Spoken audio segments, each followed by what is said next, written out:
Welcome to our channel. Today we how to fix Akamai login problems, enterprise access errors step by step clearly. If you are experiencing login problems with Akamai, you are not alone. First, check your internet connection. Ensure that you are connected to a stable network. Use a wired connection if possible for better stability. Next, clear your browser cache and cookies. This can resolve issues related to outdated or corrupt data.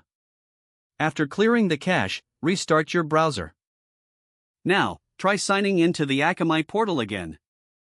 If the problem persists, verify that you are using the correct login credentials. Double-check your username and password for any typos. If you can't remember your password, use the Forgot Password feature to reset it.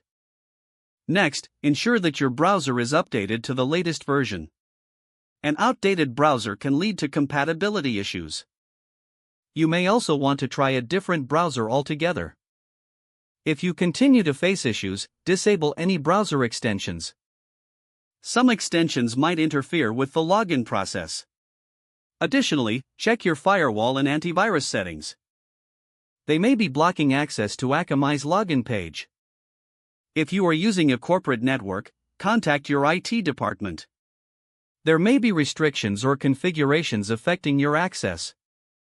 If you are still unable to log in, try accessing Akamai from a different device. This can help identify if the issue is specific to your current device. Finally, if none of the above steps work, consider reaching out to Akamai support. Provide them with detailed information about your problem for better assistance. Following these steps can help you troubleshoot and resolve your login issues with Akamai. If the page does not load, refresh the browser or try again in a private or incognito window. Make sure you are using the correct email address, then retype it carefully to avoid small typos. If your password is not accepted, use the reset option and create a new strong password. Don't forget to like this video and subscribe to our channel for more step-by-step tech guides.